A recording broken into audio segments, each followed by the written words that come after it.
Hello and welcome back to the Majority Show, Scotland's #1 anti-nationalist show, broadcast live every Wednesday at 7 p.m. So we are glad to have you with us.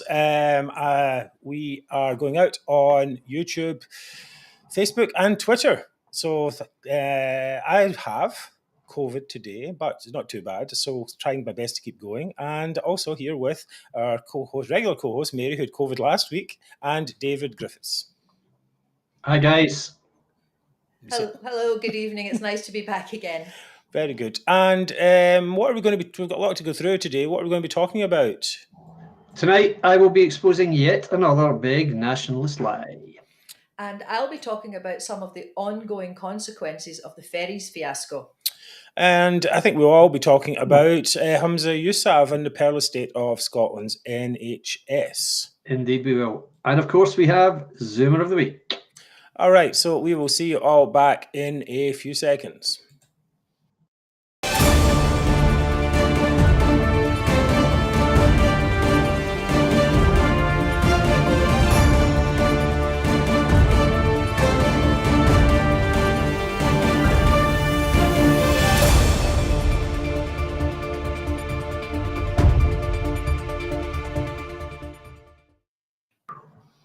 Right, welcome back to the Majority Show, Scotland's #1 anti-nationalist show. As usual, we have a huge shout out to our donors who have helped get the show started and who continue to fund it every week. Please join them by pledging a monthly donation or a one-time donation, if that's good for you. Everything helps. What's this? Okay, and you can also buy a T-shirt or a mug. I don't know. Let's see. Here's the mug. Okay, there we go. You can look at that, beautiful. And 2 mugs. Do you mind? Okay. And a little bit from each show does go to, a little bit from each product does go to the show to help it. So please do that. Absolutely. We would also like to thank, as always, our friends at UK Union Voice and at United Against Separation for supporting the show by letting us broadcast directly to their Facebook pages, from where I know many of you are watching right now. Okay, and please also remember to subscribe on YouTube for alerts. We talk about this every week. We're almost at 600 subscribers. Good evening there. Thank you. Things coming in already. And we need to get more. We need to get to 1,000 subscribers. So if after the show, if you like the show, please do go and subscribe there. And Sorry, I was going to say, wherever you are, please like, share, comment, tell friends, extend our reach at the click of a button. And of course, I'll be handling the comments tonight while I am co-hosting. So please keep the comments short, and I'll try to put as many of them up on screen as I possibly can. Thanks. Right. So coming up, we will have David's going to be talking about the big nationals live of the week, as he does. And of course, we have a bunch of Zoomers, but also talking about Humza Yousaf in the NHS. I see some of you already. I see some of you already making some good comments here. So we'll be back in just a second.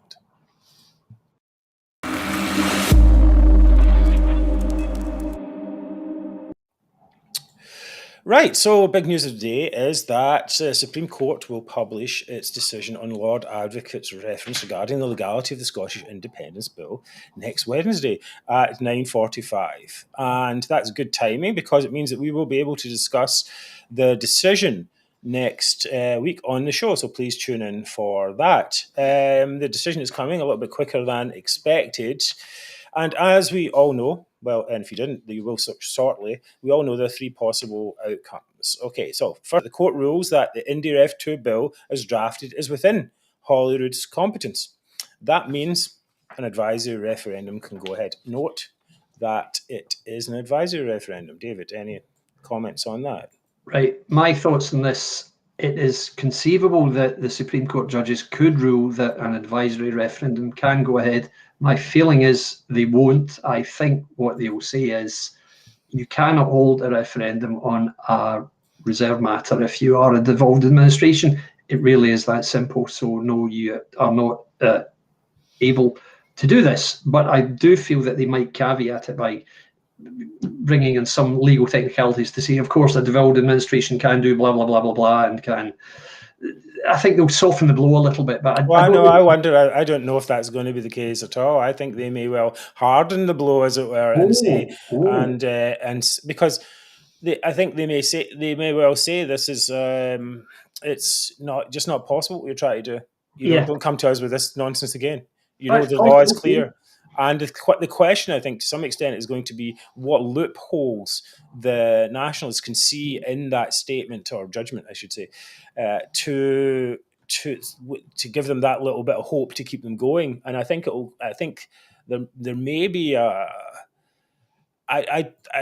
can't see that happening. I don't think. I mean, I may be wrong, but I think they're going to try and close. I think they would have to close off everything, because otherwise it's just going to keep coming back to the Supreme Court each time. That option, of course, the advisory referendum, is basically a glorified opinion poll. It's going to be boycotted by us, the people who won the real referendum, and boycotted by all the parties, which Douglas Ross, Anna Sarwar, I think, have already said that they will boycott any pretendy ref. Is it useful, do you think, though, advisory referendum useful to create pressure, political pressure against the UK government, David? Yeah, I think it would do the job as far as Sturgeon's concerned. She just wants to keep the pot boiling. It's obvious. She just wants to keep the faithful happy. They believe that she is going to deliver a referendum for them, or they certainly did believe that until very recently. But you're seeing more and more nationalists saying, you know what, I don't think there's going to be one. And I've heard from a lot of people in the know who say there isn't going to be one. There isn't going to be one. I'm convinced there isn't going to be one. The only question is how this will impact Sturgeon in the event that the Supreme Court does rule that there cannot be one. What would she do next? We all know what she would try and do. I've tried everything line and all that nonsense. Yes. Would it keep pressuring the UK government? Hard to say. It might do, but the very fact that the SNP keep winning elections keeps pressuring the UK government. I'm like you. I'm hopeful that the Supreme Court actually does rule in such a way that it brings this torpor to an end, but I don't know that they will. I mean, the law is an ass after all, so you don't always get sense from lawyers or from judges. So I'm not that convinced that they will do anything to close it off. I hope so. I really do. But yeah, come what may, the Sturgeon will try to use whatever the outcome is as a means to exert yet more pressure on the UK government to give her a referendum, come what may. We know that. So let's see just to see how it all unfolds on the day, I guess. Mary, any thoughts on that? Well, I'm just reading some of the comments. Alan Jack has just said what David has said, that Nicola will blame Westminster, of course. Yep. And we've got Peter here who says all referendums are advisory. If they are allowed, all opposition parties should boycott and walk out of Holyrood. So I think that would be the general consensus on our side. Yeah, I mean, okay, the second part is, of course, that the court rules that this is a reserved matter and the Scottish Government can't legislate. Okay, so Scotland Act is very clear, as you said, David, and as Alan said on the comments there.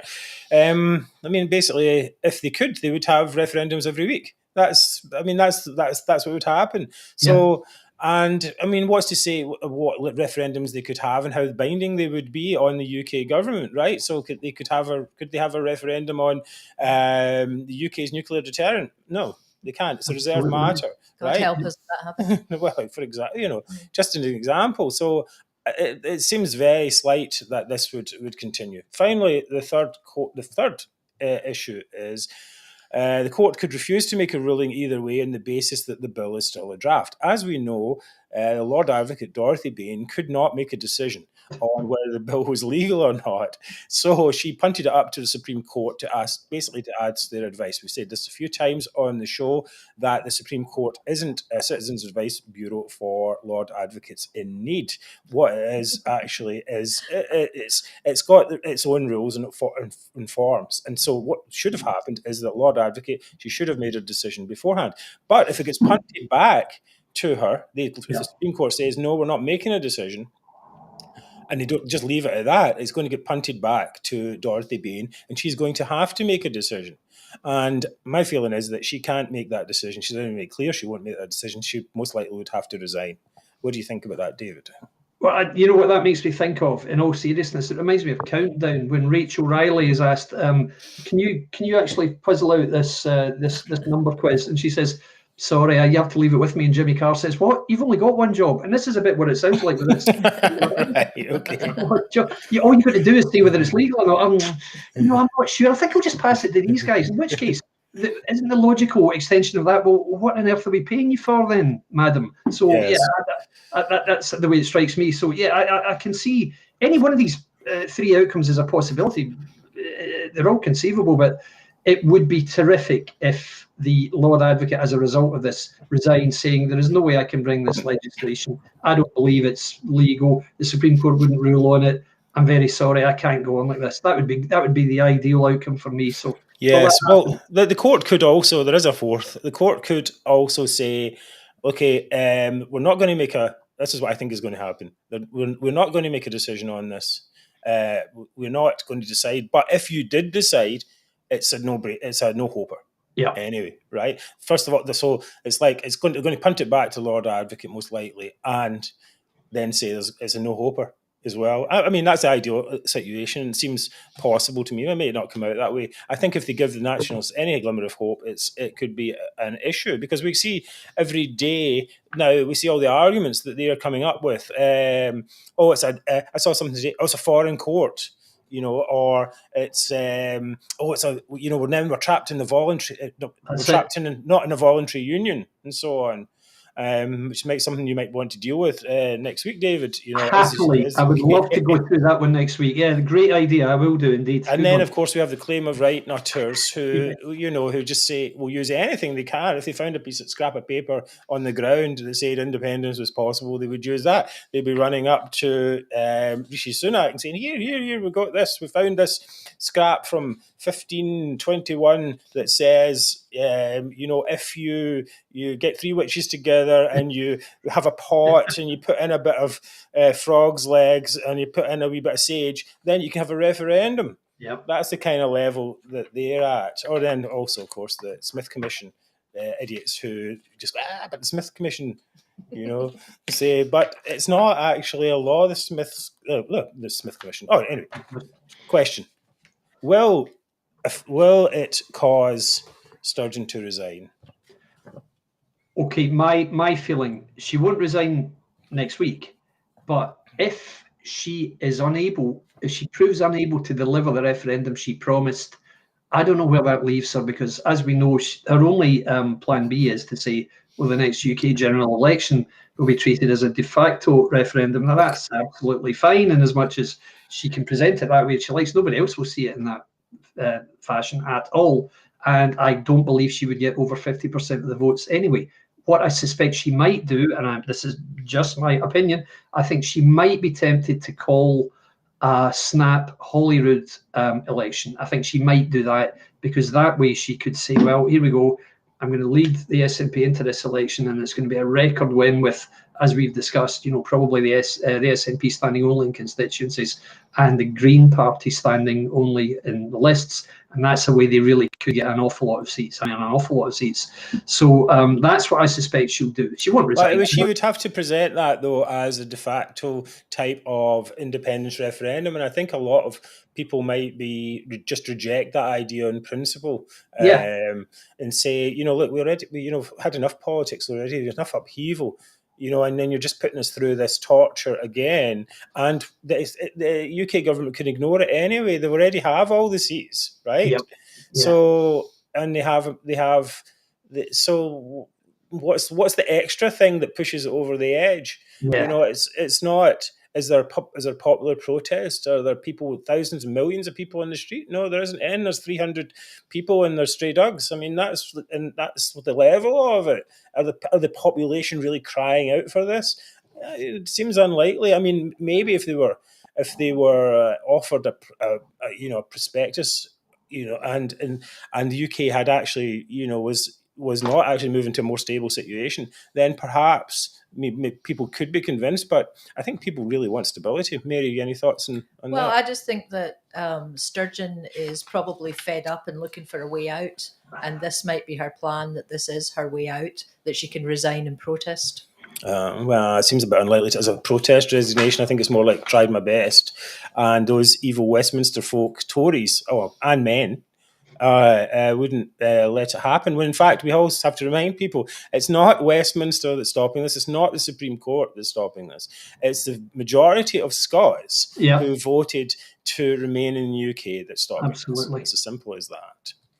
And I mean, your point's right, Mark. I mean, as much as there is no popular demand for this at all, as we know, even in opinion polls now, something like 30% of people say, yeah, I think a referendum next year is a good idea, but that's it. There's no overwhelming mandate for this. There's no demand for it at all. There's no momentum behind it. All of these things are what you need if you're going to have an independence vote or a successful independence campaign. They're not even close. They're not even close enough to having the sufficient backing to hold a referendum in the first place, never mind win it. So no, it's all just. And can we really see any campaign going? I mean, you know, it's less than a year out according to their timeline. I mean, where's the campaigning going? You know, absolutely. And I think the fact that a lot of SNP supporters that are national independence backers are seeing the lack of activity and thinking, hang on, this doesn't seem right to me at all. And they're right, it doesn't. You don't just magic up the momentum for an independence campaign out of nothing, out of fresh air, and that's what they're purporting to do, and it's never going to happen. There's no reality to this at all, not at all. But the only question is, as you say, all of us, what is she going to do? And we're all just playing with conjecture because we don't know. We don't know whether she's going to. Is this going to spur her on to greater efforts? I doubt it. It's probably going to hasten her departure, if anything else, if nothing else, you know. Yeah, well, we did think that she would be gone before now. I think previous predictions were for her to leave in maybe March this year. But this Supreme Court thing has extended it a little bit, and that's what we're really looking for the Supreme Court to just say draw a line. Exactly. Say this is not going to happen, and then they have to, the extreme wing of the party, the ALBA people, the claim of right nutters. They're the only ones that are left. Right, so the discussion becomes more and more extreme, and also I should say something. I think our side is a little bit stronger than before as well. We have a bit more. We bolstered our own community to some extent, and we're better able to fight back against nationalists and change the narrative and so on. So I think it's very different conditions from what was there before. Yeah. We will talk a bit about other sackings and firings that we would hope for. In a moment, we have more Ferry trouble, and Dave's going to do the big nationalist lie. And why doesn't Sturgeon sack Humza? All in a second when we come back.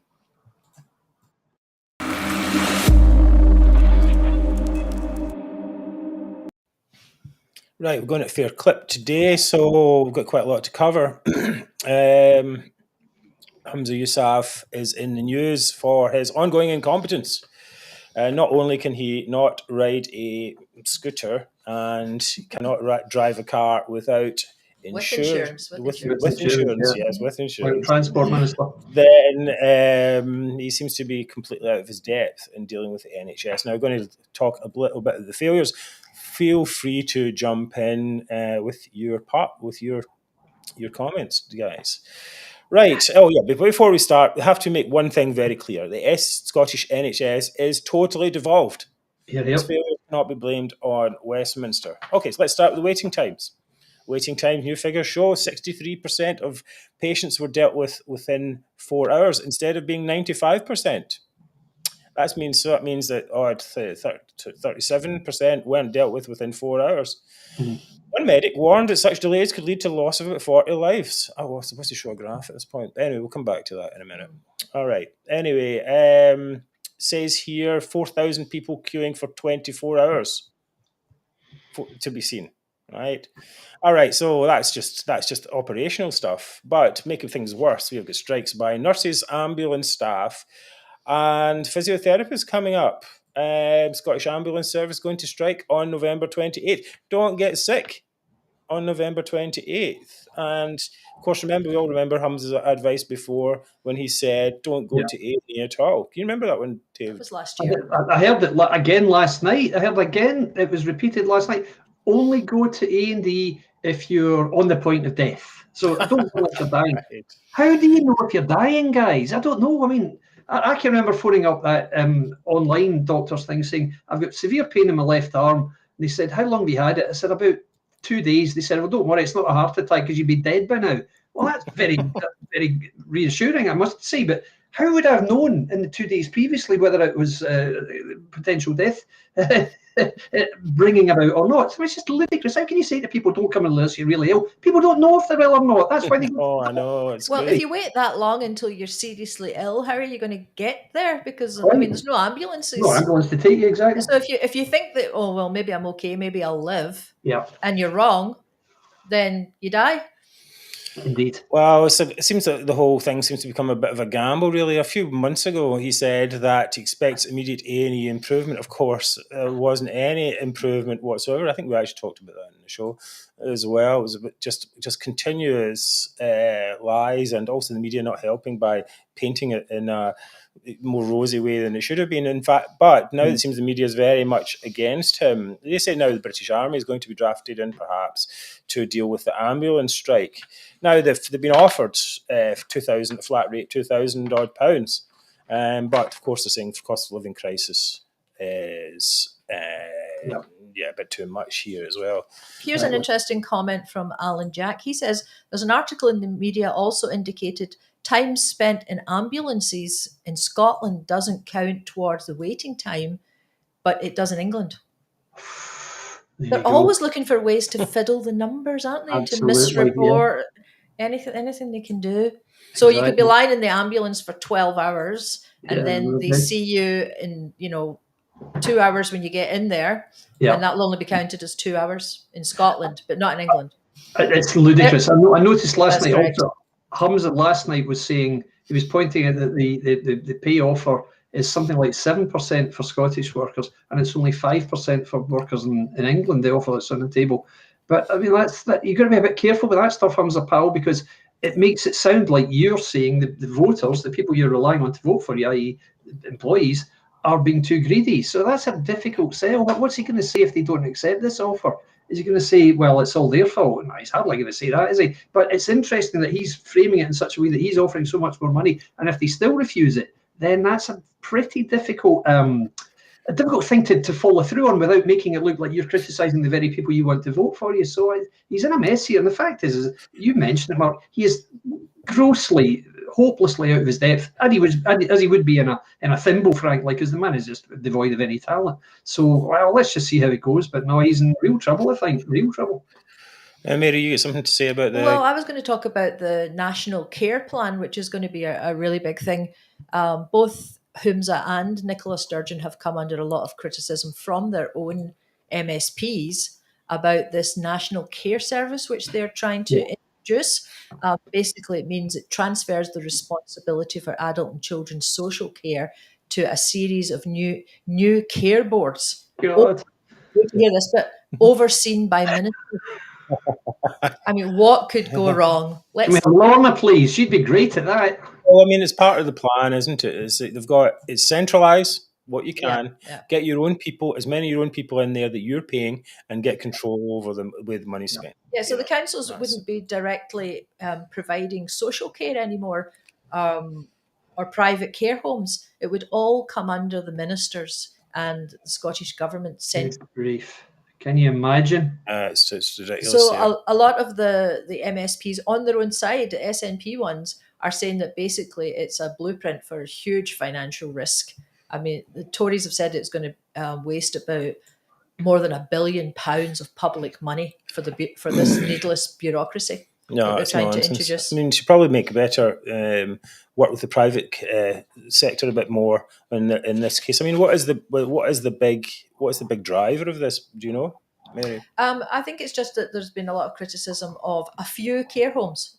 So some of them are maybe not up to standard, or things have happened that weren't supposed to happen. So it's the usual case of we'll throw the baby out with the bathwater. Yes. We'll try and, instead of like trying to take on little steps and try and solve things here and there, they're like, oh no, we can just overhaul the entire system. And but one of the problems, of course, is that nobody knows what the cost of this is going to be. So even SNP Michelle Thompson, she said that she was completely surprised by the lack of detail contained in the Scottish Government's official estimates of the costs. She's not allowed to say that. Haven't we seen this 1,000 times before? Lack of detail. There is. I don't think detail is in the economic plan SNP with dictionary. no numbers. Yeah, it really isn't.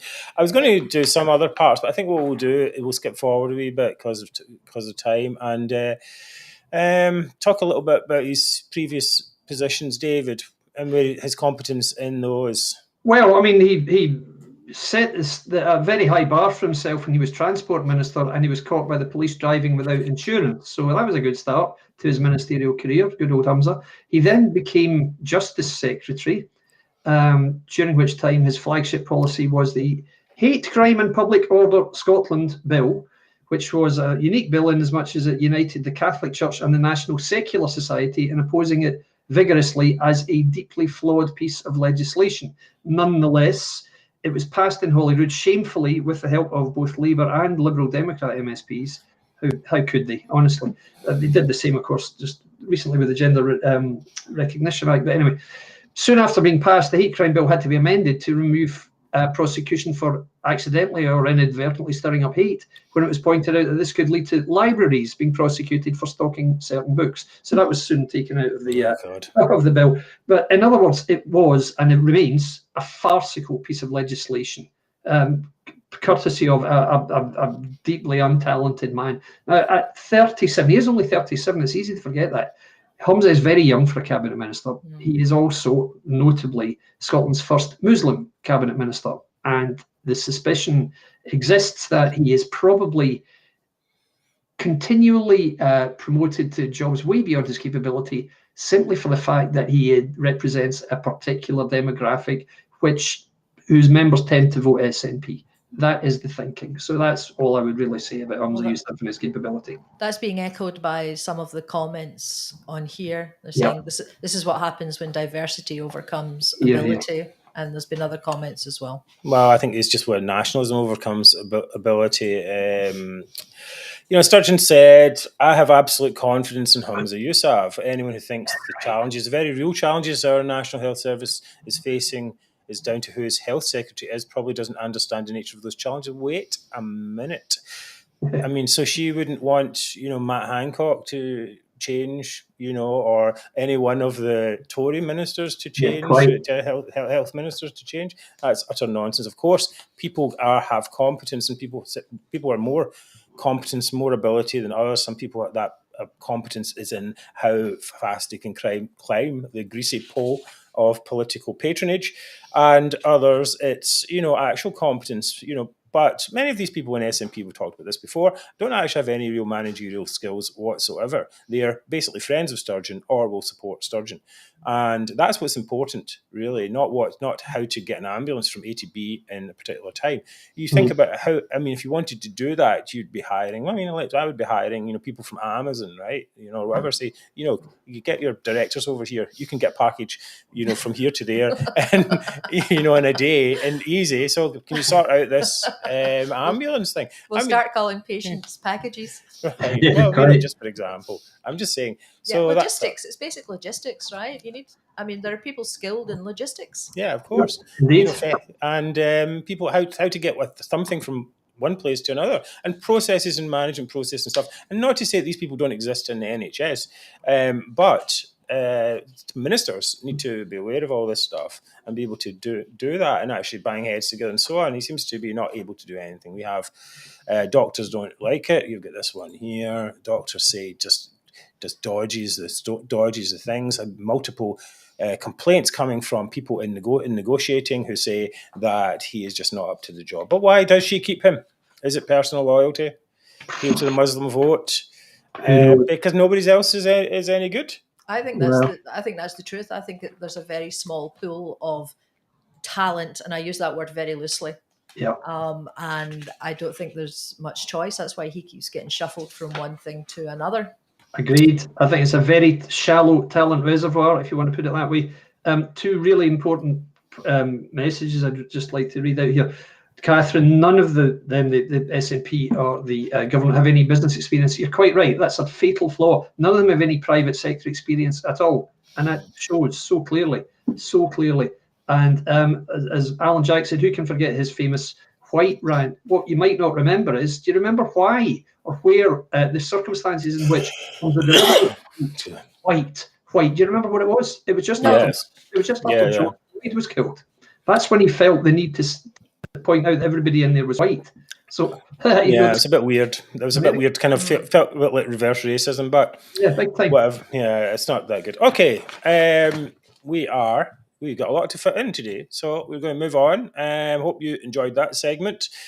Coming up, we're going to talk about more trouble on the ferries, and of course we have a big nationalist lie. And after that, Zoomer of the week.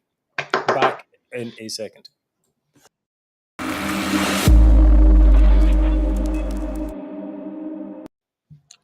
Right, okay. Mary, going to talk about the ferries while I die of coughing in the background. Okay. Okay, if you could please die quietly, that would be good. Well, very nice. Loving wife.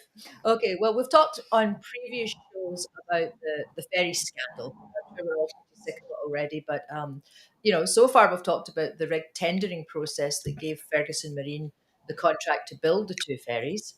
We've talked about how the ferries are still not built after 5 years, and everybody knows that the costs have completely ballooned out of control from £97 million to £340 million and counting. Oh, wow. It's gone up. Okay, so as well as that, I'd like to highlight some of the further consequences of what happens when you've got an aging fleet of ferries that keep breaking down and going out of commission with no replacements to take over when something goes wrong.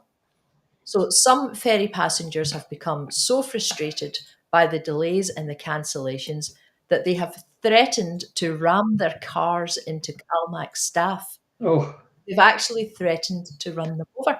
Oh, dear. Have you got that, Mark? Yeah, that's this one here. So some of the staff are actually have suffered physical abuse, and we've been told that verbal abuse is actually quite commonplace.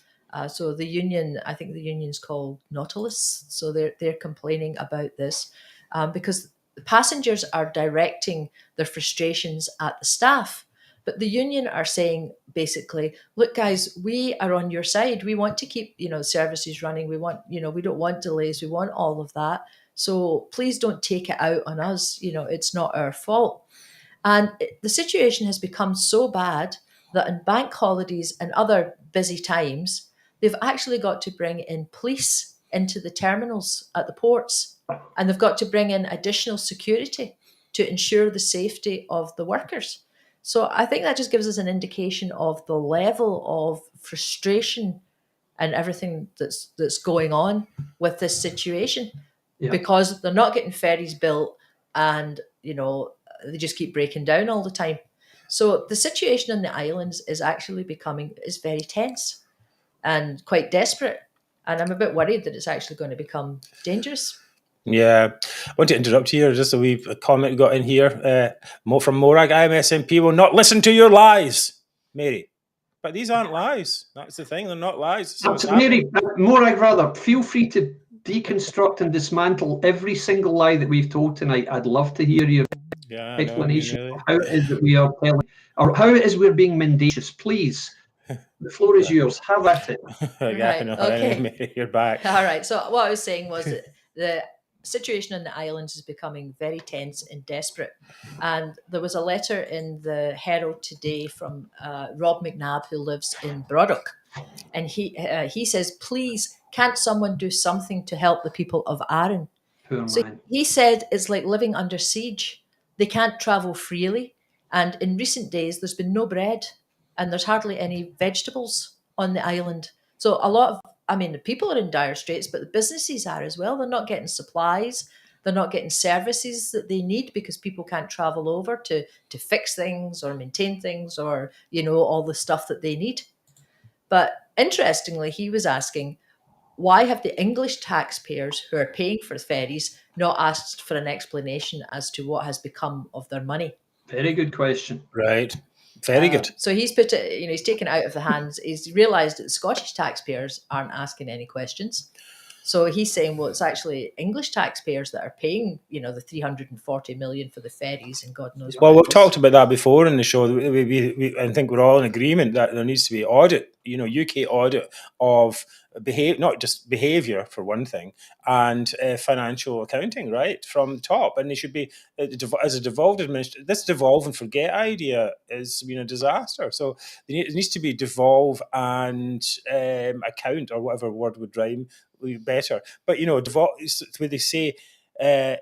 Have trust but verify. That's what not Gorbachev, Reagan used to say, right? You can, you have to verify all the time. Where is this money going? And I think people would respond to that. It's like Sturgeon has to stand in front of the UK Parliament and say, "This is what we spent and this is what we did," and they get proper accountability. We'll see if that happens. It's all been caused by years of underinvestment by the SNP. Absolutely right.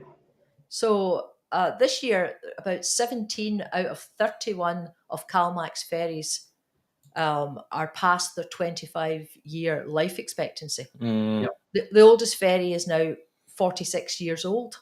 Right. So, I mean, that's like almost double the life expectancy. So they're all just going out of commission. They're all needing repairs at a steady rate. And since the SNP came to power in 2007, the average age of the ferries has gone from 17 years to 24 years. Whereas back in 1974, it used to just be like 13 years old. Yeah. Yeah, so well, they're not competent. I mean, that's what it comes down to. They're not competent at running anything like that. At least the Ferguson thing shows that they're more interested. I mean, what about McElhenney? We have him. He's more interested in putting the flags in the front, right? Making sure the flag, there's not a Union Jack in the front of the shipyard, than the actual hundreds of millions of pounds that are wasted. That's the whole thing in a metaphor, right? True. It's like, well, it doesn't matter about this pile of burning cash over here. It's like, we'll put, as long as it's not got a Union flag on it. Well, quite literally, that's the viewpoint. It's unspeakably awful, really laughable. So one of the things I don't understand about this is that less than 3 weeks ago, there was an announcement that 2 new ferries were to be built. They wouldn't be ready until 2026. So basically, the islanders have got to live in chaos for another 4 years. Yeah. But these 2 ferries were going to be built for £115 million. So how could these ferries get built for £115 million, but the ones that they're working on at the moment are £340 million and plus, we don't know. I think a lot of it's to do with rework, because, I mean, for example, they launched that ferry that time, famously Glen Sannox, with the painted on windows, way ahead of when it was in any way able to be sitting in water, not even going to sea, because it wasn't even built. It was just a shell inside, but they insisted on launching it and then to get it out again, just because that was just a photo opportunity, as we all know. So, and a lot of the work they've done has had to be redone. We know there were cable length issues, and now there's a fuel issue. Just on and on and on it goes. They ended up getting very lowly paid staff in from Romania, apparently, because I remember at the very start of the All for Unity highlighting something that a constituent had said to me, which is that Ferguson's were offering literally half the rate that workers up in the Upper Clyde were being paid for doing exactly the same job. And he said, this can't be right. They're not going to get anybody for this money. And lo and behold, they just got this bunch of Romanian guys who are clearly unable to build ferries. And so that was 2.5 years ago, and here we are. So. Well, I mean, now they're saying that the other one, Hull 802, which isn't the Glen Sannox, it's the other one, right? Yeah. They're saying that it might never get built. Rusty McRustfaced. That's what that one is. That's a very apt mark. Yes. I think we'll win the competition with that one. They're saying that might have to get mothballed. Yeah. I mean, it just might never sail. Oh, dear. Well, everyone should remember that our transport minister, our SNP transport minister, is Jenny Gilruth. That's right. And buck stops with her, and she needs to do something before someone is seriously hurt. I mean, there's no violence at the ports. Right. This is definitely a shocker. Thank you for that, Mary. We'll see how that situation develops over the next few weeks.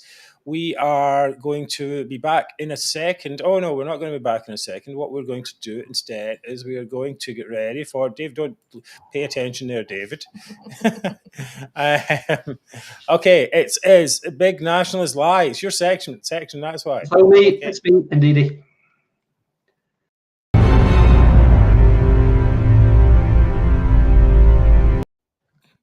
Right, David, you're up then. Big lie. Okay. So today's big nationalist lie is one you will see and hear regurgitated constantly, both on social media and in interviews with quite senior, very senior SNP figures. And that lie is, while we're in the UK, Scotland is continually governed by parties for whom or for which we didn't vote. Okay. Now, this line is usually accompanied by the independence is normal hashtag or that type of sentiment, which is usually accompanies this. Variations of it appear regularly in discussions with Scottish nationalists, saying such stuff like, independence is normal. We just want to get the party we vote for. Okay. No, it's not. I mean, I'm just going to jump in for a second. Yeah. It's just, I don't think there's any point in this claiming independence is normal. I don't get it, really. You've got billboards and everything saying independence is normal. Well, unions, as it were, or confederations are also normal. United States of America, for a start. Germany's federated. Italy is as well. France is made up of councils. Most of the European countries are all... It's nonsense. If you look at the map from any time in the history of Europe, it's full of confederations. Of course, they also want they want a unified Ireland as well. I mean, it's a bit of a strange combination, really. But what is actually abnormal is trying to break up a country. That is quite abnormal. And nowadays, you probably put billboards up saying that, try to break up a country is abnormal. And I mean, can you think of cases where there hasn't been any major economic or disruption, even wars in many cases when you break up the countries? It's not normal in any way. Absolutely. And this is why at school we were talking about the Glorious Revolution, which is a revolution which took place without a shot being fired. And the reason people talk about that is because it's so notable, because it's the only example of it. One time in history, any other time you get a country breaking up, there is terrible unrest as a result. As you say, either a war, a civil war, or what will follow is decades of unrest. That's happened in Ireland, and sectarian slaughter. I mean, you might say it's still going on. Still going on, indeed. It's certainly bubbling under the surface. You're right. It's certainly not gone away. They haven't gone away. As Jerry Adams said, quite right. But the purpose of telling this lie, of course, is to further this fallacy that while we're in the UK, Scots are being denied democracy, and they keep saying this about, we don't get the party we vote for. So let's just have a little look at this, because there are some very interesting stats here. Now, if you go back to way back in the day before I was born, the very start of the 1960s, and look at the general elections that have taken place in the UK very quickly. So since 1960 dawned, there have been 16 UK general elections, and in each election between 1964 and 2010, and there were 13 general elections in this period, Scotland voted Labour every time. Every single time Scotland voted for more Labour MPs than any other party. Now, in those 13 elections between 64 and 2010,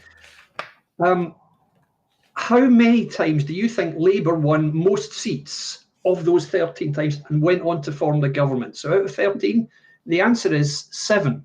So in other words, on more than 50% of the occasions that Scotland has voted since 1960, the UK has elected a Labour government, which Scotland voted for. So this idea that Scotland doesn't get... that's obvious. Everyone should know that. Well, I guess I think that's the thing, though. I've seen Ken Stott, for example, in an interview saying only 3 times since the war has Scotland got the government it voted for. I mean, it's just a complete lie. The truth is that Scotland usually got the government it voted for until the 50s when it voted Conservative, and then after the 60s when it voted Labour.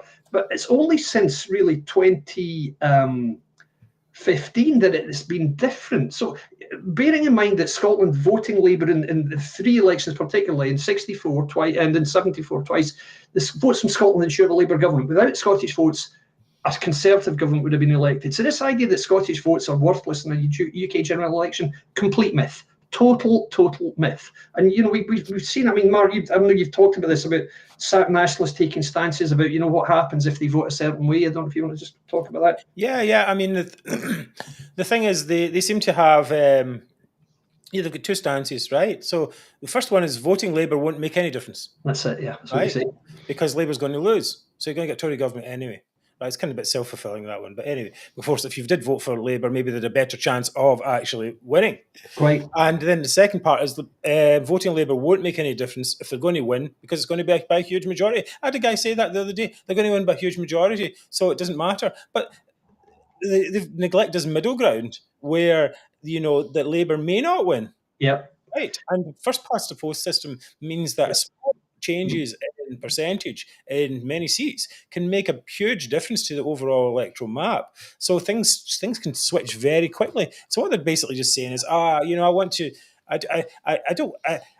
Run away. It's a runaway strategy, I don't really want to be engaged. I want to complain that there's a Tory government, but I don't want to do anything actually about it.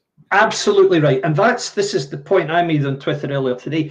If you look at, you touched on it there, the 2017 general election, as recently as that, is very, very interesting, because that was where Theresa May called an election shortly after she became PM, because David Cameron had won with a very small majority, but he then stood down following the Brexit referendum. So she thought, I'm going to get a bigger majority here because I'm only standing against Corbyn and he's useless. So okay, let's do it. And they lost their majority. But really interestingly, the SNP also lost 21 seats in that election. They still returned 35 MPs because they'd won 56 previously. But had all of those 35 seats gone to Labour instead, that would have put Labour's total UK-wide within 20 of the Conservative total. That, because the Conservatives only got 317, it is feasible that Labour, under Corbyn, could have formed a minority administration. It could have done that. Could have happened as recently as 5 years ago. So it's a complete myth, this fallacy that you've talked about, that voting Labour won't make any difference. Absolutely untrue. So it's absolutely the case that Scotland's votes are more than enough to influence or determine the outcome of any UK general election. So what I would ask listeners and viewers, if you hear anybody insisting that Scotland continually gets a government it didn't want or vote for, ask them which party they wanted to see elected and become the party of government in the last UK general election. I guarantee they won't answer you because they haven't got an answer. As far as they're concerned, as Mark said, they just want to vote SNP and say, I don't care about anything else. No, I don't care. That's it. And that's just not grown up at all. So this is the most blatant and the most see-through lie of all the nationalist lies, I would say. It's a convenient SNP lie intended to fuel this sense of grievance that keeps disaffected Scots voting for them. That's all it is. Well, I mean, the thing is, you have the power, right? You do have the power. They're always saying you don't, often what people say to us is, when they say they hate the Tory government, we say back, well, vote Labour then. Yeah, quite. But I mean, it's not that complicated. If you don't like the Tories in power, vote Labour. And then they're like, oh, no, Tories, the red Tories are just the same. But they're not the same at all. I mean, they might be the same in terms of, and both are going to reject a referendum that you're not going to get. Yep. But they're not the same. They've got very different policies. I think everyone understands that. Well, except for the nationalists. Rita Johnston completely agrees with you. She says they continually go on about Tories. Would they say the same if Starmer ever got into number 10? No, they probably will. Anyway, I don't know. Thanks, Rita. Thank you, Rita. And thank you for watching the show. Thank you very much. Thank you very much for that very nice comment. Thank you, May.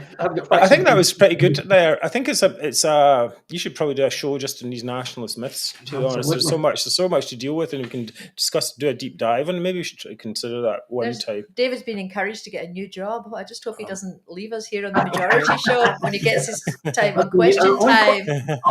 You'll be the first two guests on Question Time. I'm on Question Time. Yes, brilliant. Right. Well, that's true. So, this is from Small Acorns, etc.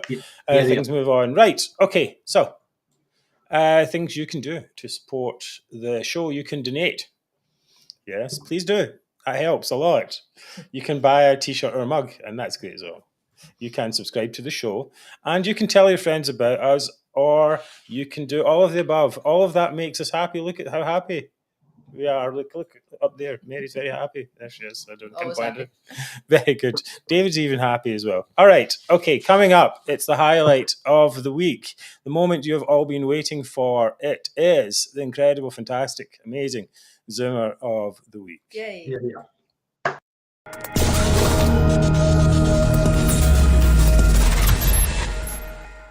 Right.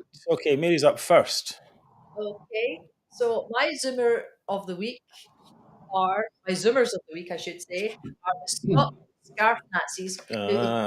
So they're the ones who ejected the women wearing the suffragette scarf at the Scottish Parliament yesterday. So they were having a meeting of the Equalities, Human Rights and Civil Justice Committee when they were discussing reforms to the gender recognition laws. And women in the public seats were wearing scarves in suffragette colours and were asked to remove them. But one woman refused to do it and she was asked to leave, which she did. There is the offending colours there.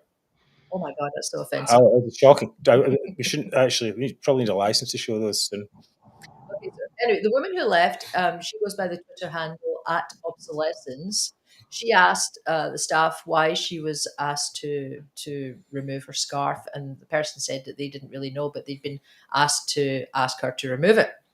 So, as we know, the colours are associated with the suffragette movement, which they campaigned to give women the right to vote. But more recently, women have been wearing the suffragette colours because they're opposed to changes to the gender recognition laws. Yeah. And we've seen like organisations like Women Won't Wished and Women for Scotland. So they've been wearing it as well. So what happened in the end was that the presiding officer, Alison Johnson, she later said that the removal was an error. But she said, then she went on to talk about the visitor rules. They're not allowed to display banners or flags or political slogans on clothing and accessories, which is a bit weird because they're always doing it all the time. In fact, First Minister Nicola was seen wearing a suffragette scarf herself in 2018 to mark the centenary of women winning the vote.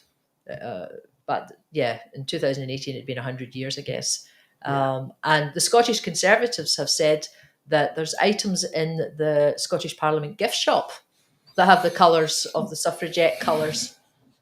So everyone knows that they're always wearing their yes things, and they're having their flags. They're all wearing their ties, their transgender ties and what have you to these meetings all the time. Yesterday, they all had on their rainbow lanyards in support of LGBT.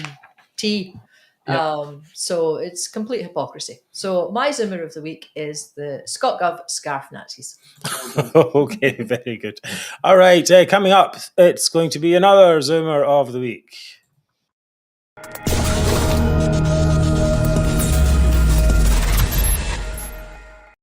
Now, you'll notice on that Zoomer of the Week graphic that Emma Harper is on there. And as we all know, Emma Harper is a constant feature of Zoomer of the Week and perhaps needs her own category. It's impossible not to mention her comments on currency and plastic propensity to be... What is it? To be a new currency or whatever nonsense she talks about. We don't need a currency. The propensity to be really, really strong, because we're even people who are getting more for their Scottish pounds when they're changing it now. God, that's pretty good. That's a pretty good impression there. Thank you. I'm quite impressed by that. David's been listening to her a lot, I think. that is very good. And let's not forget her comments. The hard border would create more jobs. Yes, it would create jobs for smugglers, for goods and people, and barbed wire installers, border guards, dog handlers, tunnel detection experts, buckfast, hidden buckfast detection machine creators. I don't know. Everything would be in there. But yesterday she outdid herself by trying to speak Scots. Scots. Here we go. Chuffed to be speaking here today, and I'm going to focus my contribution on Scots. I want to see legislation endorsing the Scots lead, and I think that we need an act o' the Scots lead. The Scots lead is mighty important as part of our Scotland's cultural heirship, kithing and sang, poems and literature, and in ilka day we use and in our communities forby every day.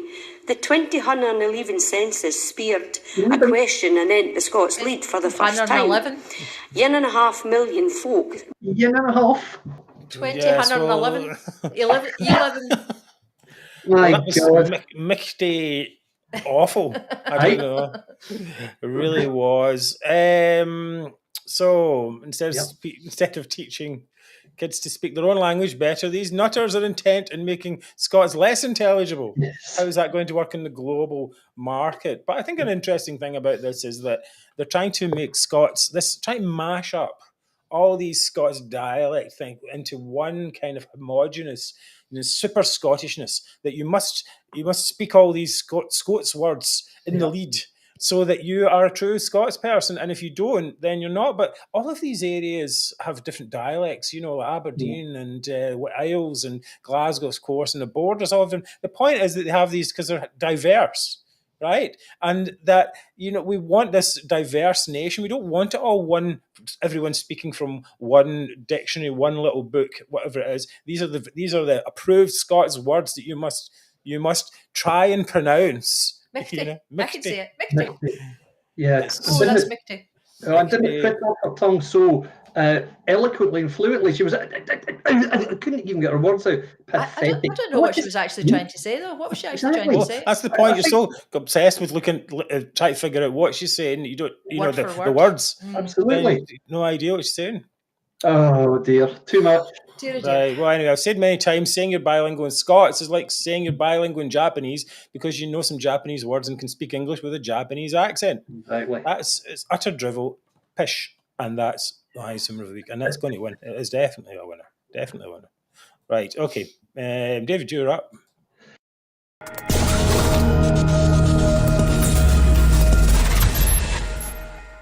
Okay, a quick one and quite an obvious one because we've discussed them already, but I have to nominate Scooter Boy Humza Yousaf, and that is the only jovial comment I'll make in this issue because it's just too serious.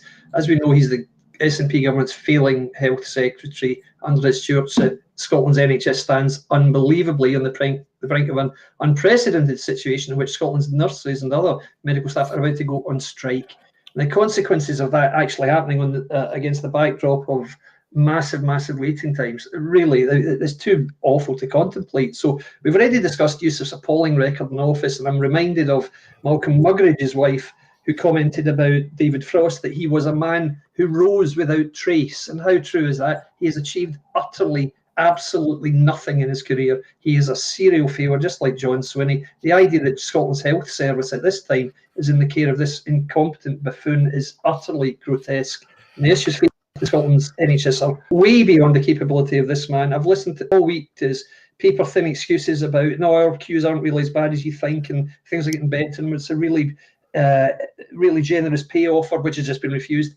None of his excuses ring true. This can't go on. So in an attempt to bring pressure to bear, in an attempt to try to bring his career to an end, I have no choice to make my nomination for Zoomer of the Week, the wretched Humza Yousaf. Yeah, well, it's a strong contender, definitely. Okay, but it's not up to me to decide. Mary is going to make the decision today. Okay. No pressure. Okay, I think I'm going to have to award it to Humza Yousaf because the whole show, we'll just dedicate the whole show to him. I think he's dominated. His incompetence has dominated. I think the I have show. to be honest, I have to agree with that. As much as we love Emma, Emma will get plenty more nominations, I'm sure. So let me just show. So our Zoomer of the Week winner is Humza Yousaf. Well, it's nothing to be proud of. No, it's sad. It's a catastrophe, in fact. Yeah, and actually, I think about this. It's like we are at the mercy of these decisions. We don't have a lot of money. Most people can't run off to private health, whatever it is. We have to. If you get sick, you get sick, and you're going to be end up with. Don't get sick, people. Don't get sick. It's not as straightforward as that. And I know, but I mean, you have to will yourself to. No, that's not. I don't think that's going to help. Anyway, all right. Thank you for that. We will be back with another show next Wednesday, November the 16th, at our usual time of 7 p.m. Yeah, indeed. So thank you, Dronos, for all your support. Don't miss the show next week. It's must watch because we're going to go through the ruling of the Supreme Court. So looking forward to that. That is a good one. Okay, and thanks to UK Union Voice and United Against Separation for your ongoing support. And thank you, everyone, for your comments tonight. It's been really fun. Yeah, great comments tonight, everybody. Well done. Thank you. Right, so got a thought for the week. Isn't it time we started calling these people who think Scotland and Scots are better than everyone else what they really are? Scottish supremacists. Here. It's an ugly word, but it's an ugly movement. Thank you all for taking the time to be with us this evening. We've enjoyed this. It's been a really good show, and we hope to see you again next week. Please tell your friends. All right, so, okay. You want to say goodbye? Good night, everyone. I'm still reading the comments. Good night. All right, okay. All right. Take care. Bye.